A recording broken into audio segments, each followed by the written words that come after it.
1 साल की डेटिंग के बाद आखिरकार आज उसकी शादी हो ही गई। अंजलि आज बहुत ज़्यादा खुश थी। उसकी नई ज़िंदगी की शुरुआत थी आज। शादी की सारी रस्में ख़त्म हो गई थीं और अंत में एक वेडिंग पार्टी ऑर्गेनाइज की गई थी। शादी के कीमती से कीमती तोहफे उन्हें मिले, लेकिन माँ ने कुछ अलग ही तोहफा अंजलि को दिया था।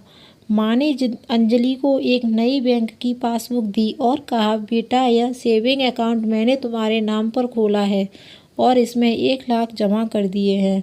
माँ ने आगे कहा, मेरी प्यारी बेटी, इस पासबुक को लो और इसे अपनी यादों की उन खूबसूरत यादों में रखो जो तुम्हें ज़िंदगी भर याद रहेंगी।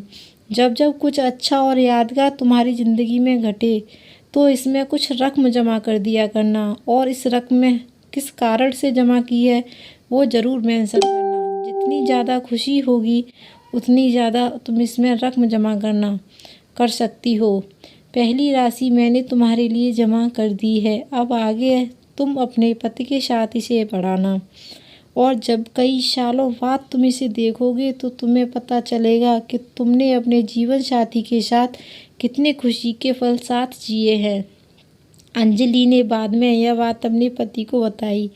दोनों को यह सुझाव बड़ा ही पसंद आया और वह दोनों ही उस वक्त का इंतज़ार करने लगे जब वह इस खाते में कुछ पैसे जमा कर पाएँ। महीनों बाद उनकी पासबुक कुछ इस तरह से दिखने लगी। 19 जनवरी 10,000। शादी के बाद पति का पहला बर्थडे मनाया। 27 फरवरी 20,000। पत्नी को नौकरी मिली। 25 मई 20,000। वैकेशन शिमला में। 3 जून 50,000। पत्नी प्रेग्नेंट हुई। 22 जुलाई 40,000। पति का प्रमोशन मिला और ये सिलसिला आगे बढ़ता रहा। जैसे जैसे समय बीतने लगा, साल बढ़ने लगे, दोनों में झगड़े होने लगे। छोटी छोटी बातों पे वे अक्सर एक दूसरे के साथ बहस करते, कभी कभी बिना बात के ही झगड़ा करने लगते। धीरे धीरे दोनों के बीच बात बंद हो गई। अब वह दोनों अपनी शादी के फैसले पर पछताने लगे। दोनों को ही ऐसा लगने लगा कि उन्होंने दुनिया के सबसे घटिया इंसान से शादी की है। शायद उनके बीच का वह प्यार कहीं गुम हो गया था जो पहले था। एक दिन अंजलि ने अपनी माँ से बात की। माँ, हम साथ नहीं रह सकते। हम दोनों ने यह फैसला लिया है कि अब हम तलाक लेकर अलग हो जाएंगे। मुझे समझ नहीं आ रहा कि मैंने ऐसे इंसान से शादी करने का फैसला कैसे लिया। उसकी माँ ने कहा, बिल्कुल, इसमें कोई बड़ी बात नहीं है। तुम वही करो जो तुम्हारा दिल कहता है। अगर तुम दोनों ही साथ नहीं रहना चाहते तो अलग होने में ही भलाई है, लेकिन उससे पहले एक काम करो। तुम्हें वो पासबुक याद है जो मैंने तुम्हें तुम्हारी शादी के दिन दी थी? सबसे पहले उस खाते में जमा सारे पैसे निकालो और उन्हें खर्च कर डालो। तुम्हें ऐसी कमज़ोर शादी की कोई भी रिकॉर्ड नहीं रखना चाहिए। अंजलि अपनी माँ की बात से सहमत थी, इसलिए वह सीधे बैंक चली गई और वह बैंक की लाइन में लगी ताकि वह उसे अकाउंट को बंद करा सके। जब वह लाइन में खड़े होकर इंतज़ार कर रही थी तब उसने एक नज़र उस पासबुक के अंदर लिखे रिकॉर्ड पर डाली। उसने पढ़ा और पढ़ती ही रह गई। वह सारी खुशियाँ, आनंद के पल जो उसने अपने पति के साथ जिए थे, सब उसकी आंखों के सामने आ गए और उसकी आंखों में आंसू आ गए।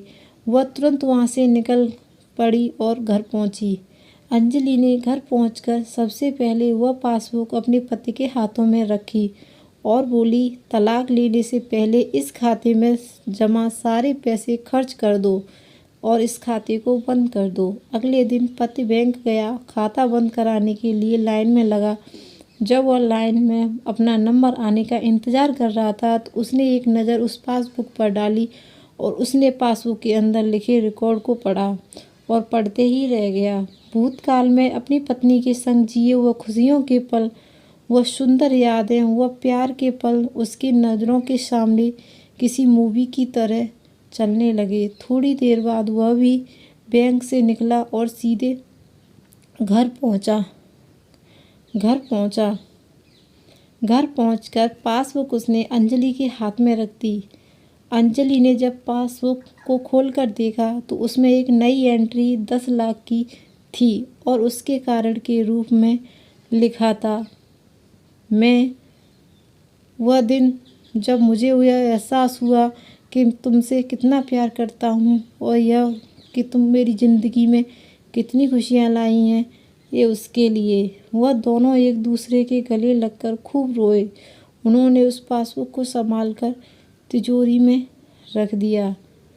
दोस्तों, कभी भी ज़िंदगी में गिरना कोई बड़ी बात नहीं है। जब आप किसी भी कारण से गिरते हो तो आपको हमेशा कहाँ गिरे हो उससे ज़्यादा गिरने से पहले आप कहाँ थे वह याद रखना चाहिए। गलतियों को सुधार कर आगे बढ़ने का नाम ही ज़िंदगी है। कहानी अच्छी लगी हो तो लाइक करें, चैनल पर नए हैं तो प्लीज़ सब्सक्राइब करें।